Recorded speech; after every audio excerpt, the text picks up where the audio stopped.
שלום חברים, ערן מהסדנה לעבודות גבס. מי לא מכיר, במקלחונים ובאמבטיות מצטברת אבנית וכתמי סבון על הרצפה שפותחים את הדלתות או על העריכים עצמם בתוך המקלחון, ועם שני חומרים שיש בכל בית, לימון וסודה לשתייה.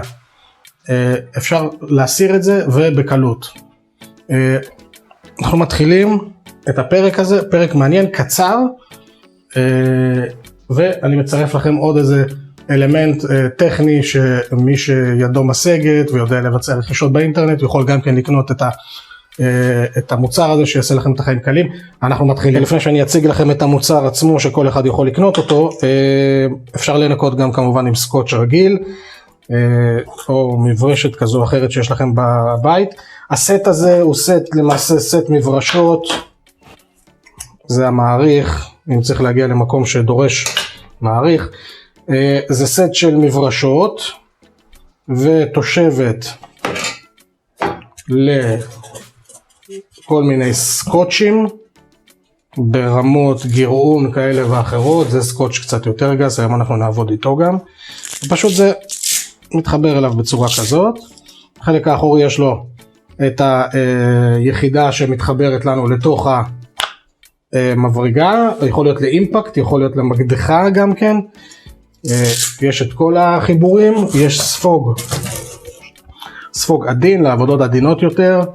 המברשות האלה הן חזקות, אפשר ללטש איתן, לא ללטש, לנקות, קרמיקות, רצפות, דברים אתם יודעים. אז הכלי הזה זה מאוד מאוד נחמד, יכול להקל עליכם את העבודה עם היד. כמובן אם אתם רוצים לנקות את האסלה, יש מעריך. אז זהו, זה הכלי, אני אשים לכם קישור, כל אחד יכול לקנות אותו באופן עצמאי ברשת. וזהו, ועכשיו אנחנו ניגש לחומרים, איך אנחנו מוהלים אותם. אוקיי, אז אנחנו לוקחים לימון,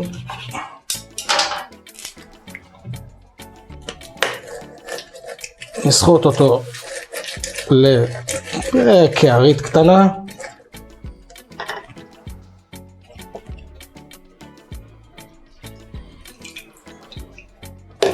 אוקיי, מיץ לימון.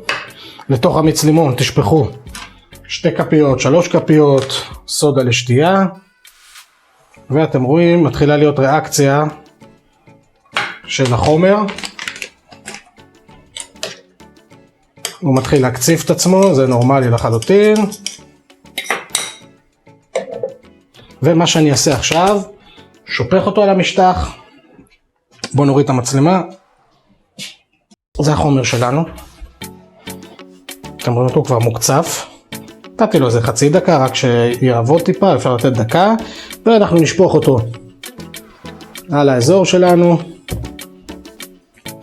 אם זה לא מספיק לכם, אחר כך אתם יכולים להכין עוד ולהמשיך את המנה. בינתיים נכין את המברגה.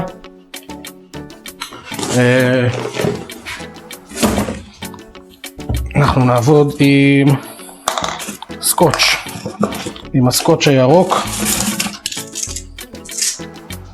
על גבי המשטח.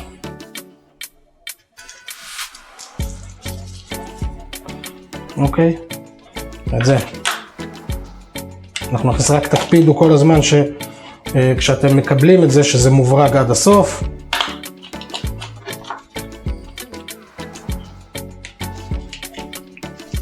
נכניס את זה לתוך המברגה ואנחנו מתחילים פשוט להבריש.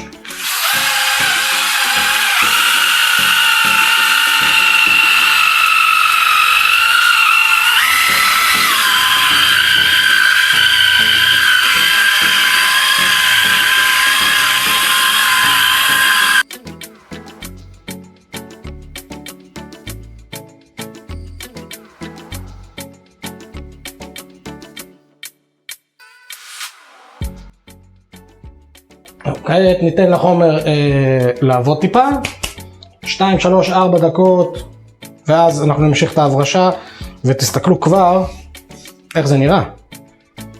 המצב הזה היה בצד הזה גם, אתם יכולים לראות את זה כבר.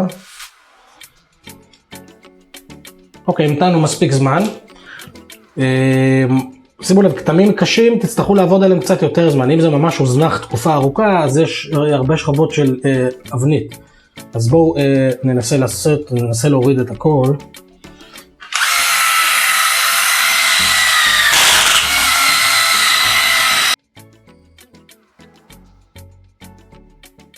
יש לנו פה את הסימן של הדלת, שהוא מאוד מאוד עקשן, ואתם רואים כבר שהוא נעלם לאט לאט.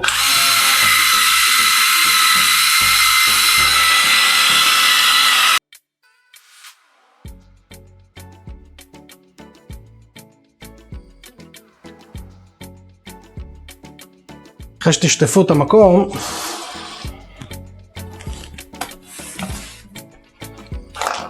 אז תוכלו באמת לראות את השינוי. אפשר לראות את השינוי. כמובן יש כתמים עקשניים יותר שעליהם צריך להתמקד פעם אחת, פעמיים, אולי אפילו להשאיר את החומר ליותר זמן, אבל העיקרון מאוד ברור. ועל הקירות זה יורד הרבה יותר מהר, כי שם השכבות הן פחות עקשניות. זהו חברים, לימון, סודה לשתייה, חומרים שיש בכל בית, תמהלו אותם, תמרחו, שפשפו או עם המכשיר או ידנית עם מברשת קשיחה או סקוץ', יוריד לכם 80-90% מהכתמים, מאוד נוח, מאוד כיף. על הקירות הרבה יותר קל, שם אין את השכבות הקשות יותר שיש על הרצפה. אהבתם את הסרטון, תנו לייק, שתפו אותו. אתם יכולים בתגובות לשאול מה שאתם רוצים, אתם כבר מכירים.